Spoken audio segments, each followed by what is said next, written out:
Have you ever heard of a young girl so rich that her entire identity was challenged by society? Today, we'll uncover the fascinating story of Sarah Rector, a girl who rose from humble beginnings to become one of the wealthiest African Americans of her time. Let's dive into her incredible journey. A humble beginning. Sarah Rector was born on March 3, 1902, in Muskogee, Oklahoma. She was the daughter of Joseph Rector and Rose McQueen, two hard-working parents of Creek Nation descent. Sarah's family, like many others, lived modestly. They owned a small piece of land, but life was tough and every penny mattered. Despite their struggles, Sarah's parents did their best to provide for their 6 children. They had no idea that fate was about to bring them unimaginable wealth. Sarah grew up in a community where opportunities for African Americans were limited. The family's days were filled with hard work, and like most people in their town, they hoped for a better future. Little did they know that Sarah's name would soon be known across the nation, the Land Allotment Act. To understand Sarah's journey, we must look back to the late 1800s. After the Civil War, Native American tribes, including the Creek Nation, were forced to give up large amounts of their land. Under the Dawes Allotment Act, land was divided and redistributed. Each member of the Creek Nation, including freedmen descendants of enslaved people once owned by the tribes, was given a plot of land. In 1906, Sarah, just 4 years old, was given 160 acres of land in Glenpool, Oklahoma. On the surface, this land seemed worthless. It was rocky and not good for farming. However, the government's redistribution plan was less about helping and more about control. They assumed that the land given to African Americans and Native Americans held little value.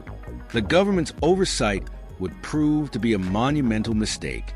This land, though seemingly barren, held hidden riches. Beneath the rocky soil were vast reserves of oil waiting to be discovered. Sarah's life was about to take a dramatic turn. The discovery of oil. In 1911, Sarah's father leased her land to an oil company to help pay the family's bills. 2 years later, an oil driller named B.B. Jones struck oil on Sarah's property. And not just a little, this was a massive oil field. The well produced tens of thousands of barrels of oil every month. Almost overnight, Sarah went from being a poor little girl to a wealthy oil tycoon. At just 11 years old, she was earning over $300 a day, an extraordinary sum for the time. By 1913, her monthly income skyrocketed to more than $11,000, a fortune beyond imagination. The oil well brought so much wealth that it transformed her family's future. Sarah's oil income also brought attention from across the country. Suddenly, newspapers began calling her the richest black girl in America. Her newfound wealth changed everything. But it also came with challenges and risks that no child should have to face. The law changes Sarah's life. Sarah's sudden wealth drew national attention. At that time, laws in Oklahoma required wealthy Native American and African American children to have white guardians. These guardians managed the children's finances, often to their benefit. A local white man, T.J. Porter, was appointed as Sarah's guardian. Though he was familiar with the Rector family, many people, including the NAACP, began to question whether Sarah's wealth was being properly managed. The law forced families like Sarah's to place their trust in people who didn't always have their best interests at heart. This system highlighted the racial inequalities of the time, as African Americans were seen as incapable of managing their affairs, regardless of their achievements. This legal move wasn't just about guardianship. It showed how deeply race and wealth were intertwined in early 20th century America, becoming legally white. By 1913, Sarah's wealth had grown so much that it caught the attention of state legislators. In a shocking turn of events, Oklahoma lawmakers declared Sarah legally white. This unusual move allowed her to enjoy privileges typically reserved for white people, such as riding in first-class train cars. While this decision was meant to protect Sarah's wealth, it highlighted the racial inequalities of the time. Sarah's identity became a symbol of how society valued wealth over race, at least when it suited them. Being legally white didn't change Sarah's heritage, but it opened doors that were otherwise closed to African Americans. It was a rare and controversial decision that demonstrated how powerful money could be in overcoming racial barriers, at least on paper. Public scrutiny and investigation. Despite her enormous income, rumors spread that Sarah and her family were still living in poverty. The Chicago Defender, a prominent African-American newspaper, published articles questioning her guardian's management of her money. This led to a national outcry and an investigation by the NAACP. W.E.B. Du Bois and other leaders demanded answers. They found that Sarah's living conditions had indeed improved. She and her family had moved into a 5-room house, and she was attending school. However, the investigation shed light on widespread exploitation of wealthy black children by their white guardians.